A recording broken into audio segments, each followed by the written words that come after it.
गरीब झुग्गियों के सामने दीवार बनाया जा रहा है। इतना अपमान।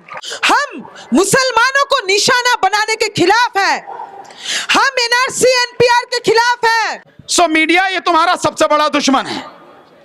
दुश्मन जो वैसे होता है वो तो दरवाजे से आता है, ये तो आपके सोने वाले कमरे तक में पहुंचा हुआ है। और इतना बड़ा अपमान एक डोनाल्ड ट्रंप आ रहा है, इसीलिए हमारे देश के इसी हिंदुस्तान के मजदूरों के साथ हो रहा है। ये लोग अपने आप को देश प्रेमी कहते हैं। जब पुण्य प्रसून वाजपेयी ने कहा तब भी आप नहीं माने, रवीश जी ने कहा तब भी नहीं माने। कम से कम अब तो, क्योंकि अब हम लड़ाई के मैदान में हैं, इसलिए इस मीडिया को यानी इस टीवी को देखना बंद करो। और आने वाले 3 मार्च को रामलीला मैदान भर दिया जाएगा। और उस देश में ट्रंप क्या कर रहा है आप लोगों को पता है? मेक्सिको और यूनाइटेड स्टेट्स के बॉर्डर में ये दीवार बना रहे हैं। अमेरिकी मजदूरों के मेहनत के पैसे से वहां दीवार बन रहा है कि मेक्सिको के लोग और अमेरिका के लोग एक दूसरे का चेहरा ना देखें। हिंदुस्तान के अंदर भी यही दीवार बनाने का साजिश ये है। और ट्रंप जब आ रहे हैं, उनके स्वागत के लिए हमारे देश में क्या हो रहा है आपको पता है? गरीब झुग्गियों के सामने दीवार बनाया जा रहा है। इतना अपमान। जिनसे मेहनत करवाते हो, आने दो जिनके मेहनत से अपना धन इकट्ठा करके रखे हो, जिनके मेहनत के पैसे से विदेश घूमते हो, जिनके मेहनत के पैसे से अमित शाह का बेटा जय शाह का कंपनी पैसा लूट के तुम्हारे चहीते कॉर्पोरेट्स इस देश से उड़नछू हो जाते हैं। आज वो गरीब, वो झुग्गी वाले दिखाने लायक नहीं लग रहा है तुमको। और इतना बड़ा अपमान एक डोनाल्ड ट्रंप आ रहा है, इसीलिए हमारे देश के इसी हिंदुस्तान के मजदूरों के साथ हो रहा है। ये लोग अपने आप को देश प्रेमी कहते हैं। इसी समय सुप्रीम कोर्ट ने फैसला दिया कि आरक्षण कोई फंडामेंटल राइट नहीं है। इसका मतलब क्या है? इसका मतलब है कि देश में जातिगत शोषण होता रहे, इस देश का दलित गटर में घुस के मरता रहे, इस देश का दलित उसका गांव जला दिया जाए, उसको पीटा जाए, लेकिन उसको आरक्षण ना देना। ये जो पूरा साजिश है, इस साजिश को भी हम समझ रहे हैं। हम कौमी एकता के पक्ष में हैं, हम मुसलमानों को निशाना बनाने के खिलाफ हैं, हम एनआरसी एनपीआर के खिलाफ हैं। उसी के साथ साथ हम हमारे रोजगार, हमारे पेट में लात मारने का जो साजिश है उसके भी खिलाफ है। ये जो सुप्रीम कोर्ट का फैसला है आरक्षण को, ये सुप्रीम कोर्ट का फैसला सिर्फ नहीं है, उत्तराखंड का बीजेपी सरकार कोर्ट में गया और कोर्ट में याचिका दायर किया कि आरक्षण को फंडामेंटल राइट ना समझा जाए। बीजेपी के जाने माने जो लॉयर्स हैं उन्होंने कोर्ट में आर्ग्यू किया। तो ये पूरा लड़ाई हमारा है। हम जब कहते हैं हम मुल्क बचाने निकले हैं, आओ हमारे साथ चलो, हम सीए एनआरसी एनपीआर के खिलाफ लड़ेंगे, हम ये आरक्षण खत्म करने के साजिश के खिलाफ लड़ेंगे, हम सबके लिए शिक्षा, सबके लिए रोजगार के मामले में सेल्फ हेल्प ग्रुप बोलने से नहीं चलेगा। वोट जब लिए थे हम तो अपना हेल्प करते ही हैं, तुम नौकरी नहीं देते हो, हम तो अपना पेट चला ही लेते हैं, तुम वोट क्यों लिए थे? तुम सरकार में क्यों हो? बात यह है। तो दोस्तों, आज हम लोग यहाँ पे आप लोगों से साझा करने आए हैं जो फरहान ने कहा कि एक तरफ अगर ये सत्याग्रह देश में चल रहा है तो दूसरी तरफ देश के छात्र युवाओं को भी मामला समझ में आ गया है। धर्म उनको बांट नहीं पाया है। जामिया में चंदन कुमार अपना सर सामने करता है पुलिस के लाठी के सामने, चंदा यादव को बार बार पुलिस पीटता है। धर्म जो है इस देश के छात्र युवाओं को बांट नहीं पाया है। सारे तबकों के छात्र युवा हजारों की तादाद में सड़क में हैं। और आने वाले 3 मार्च को रामलीला मैदान भर दिया जाएगा। देश का नौजवान पीढ़ी रामलीला मैदान भर देगा।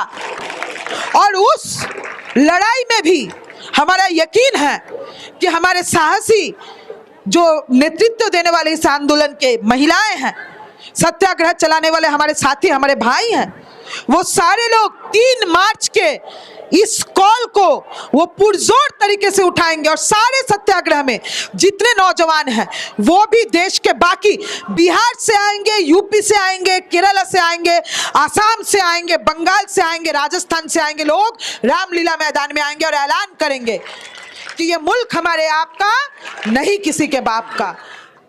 कहां से पीठ में छुरा भोंक दे हमें कुछ नहीं पता। हो सकता है हमारे बीच से कुछ लोग ऐसे हों जिनको सरकार खरीद ले और वही हमारी पीठ में छुरा भोंक देंगे, ये भी हो सकता है।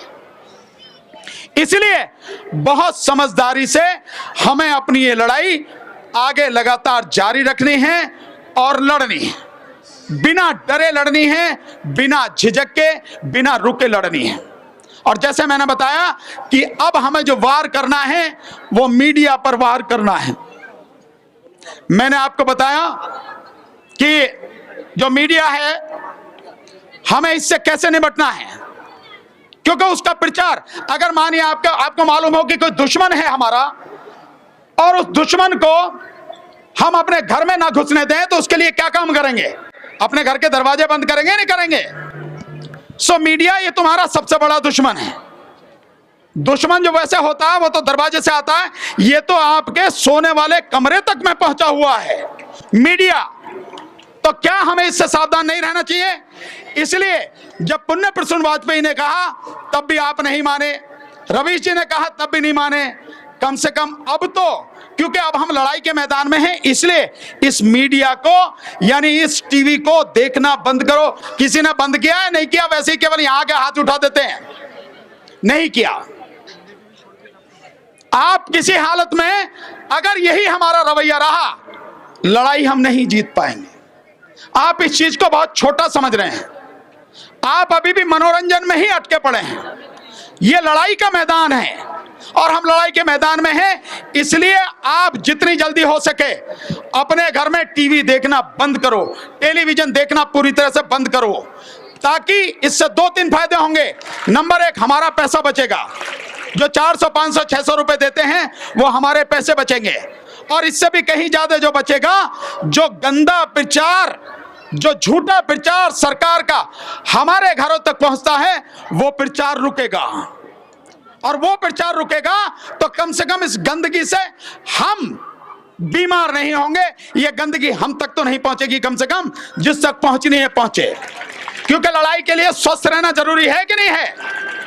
इसलिए टीवी देखना बंद करो।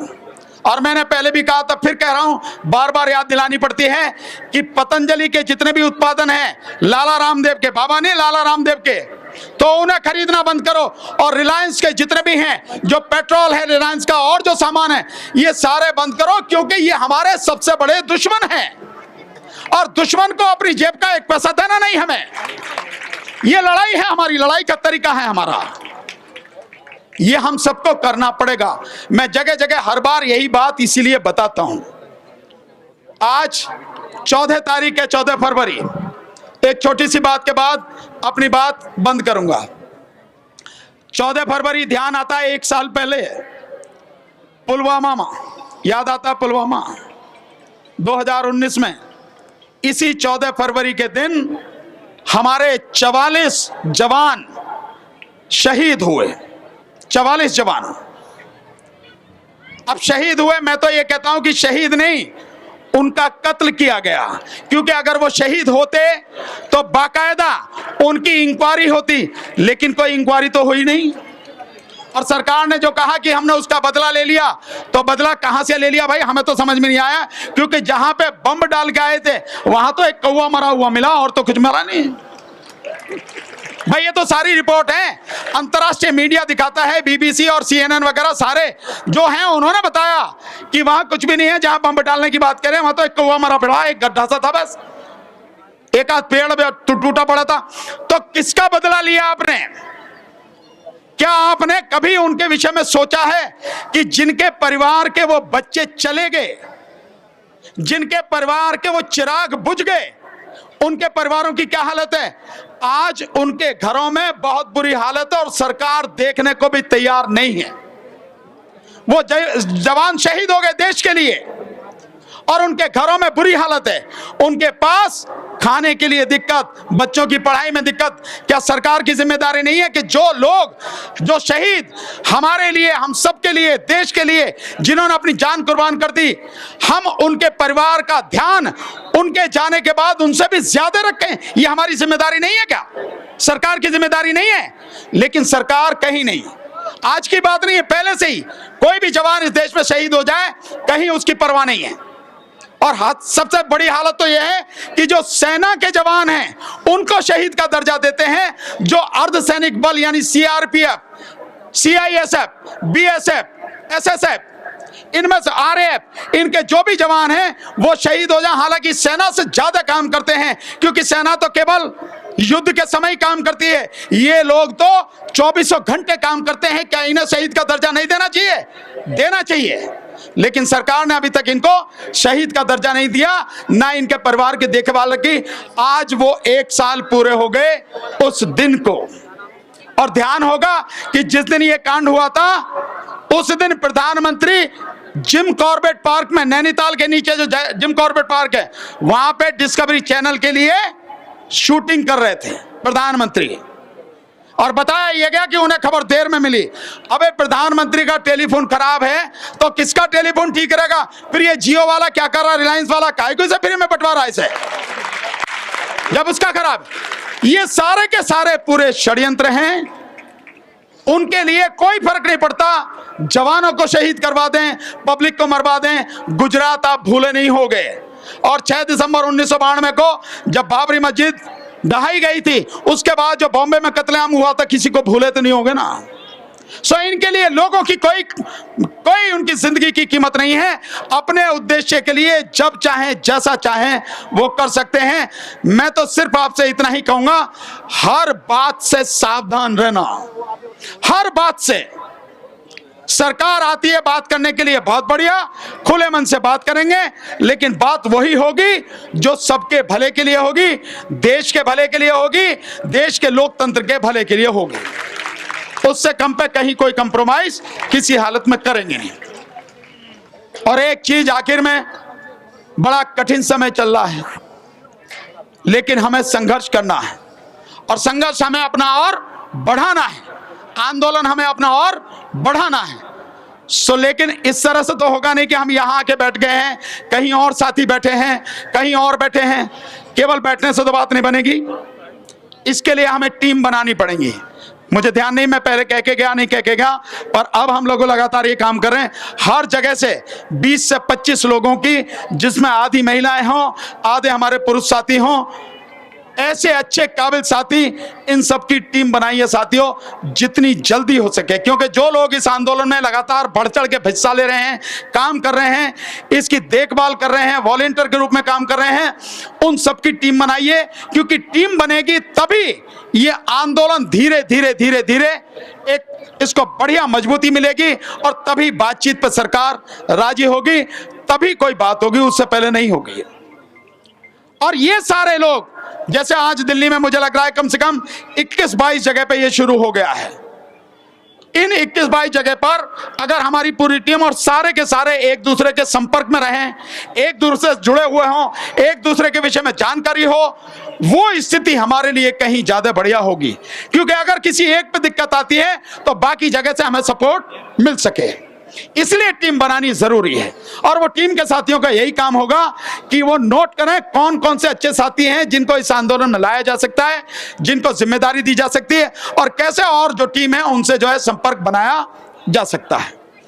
इसलिए टीम बना के हम लोगों को काम करना है साथियों। बहुत बहुत शुक्रिया, आपने इतनी शांति से मेरी बात सुनी, हर बात को समझा। हम हर पल आपके साथ में हैं। यहाँ अगर कभी देर भी हो जाए भाई 10-5 दिन में आने, तो उसकी चिंता नहीं, क्योंकि जगह जगह जाना पड़ रहा है, वहां जाना जरूरी है। पूरे देश में इस आंदोलन को एक कड़ी में जोड़ना है, तभी ये सारी की सारी बातें मजबूत तरीके से उठेंगी, हो पाएगा, आंदोलन हमारा मजबूत बन पाएगा। इसलिए आप इस बात की कभी चिंता ना करें। बधाई देता हूं आपको और आप सारे साथियों को कि आप लगातार 23वें दिन भी इतनी बड़ी संख्या में यहां बैठे हैं और पूरी मजबूती के साथ बैठे हैं और आंदोलन पूरी ईमानदारी से कर रहे हैं। वाकई में जिस तरह से आपका जज्बा है, ये जज्बा इस देश के इतिहास में बहुत ही सुनहरी अक्षरों में लिखा जाएगा और कहा जाएगा कि एक आंदोलन हुआ था देश को बचाने के लिए। उस आंदोलन में सबसे बड़ा योगदान अगर कोई था तो हमारी माताओं का, बहनों का और बच्चियों का था, जिन्होंने 24 घंटे आंदोलन किया और धरना दिया, धूप में भी दिया और छाया में भी दिया और ऐसी बड़ी कड़ी ठंड में भी लगातार आंदोलन में हिस्सा लिया, धरना दिया।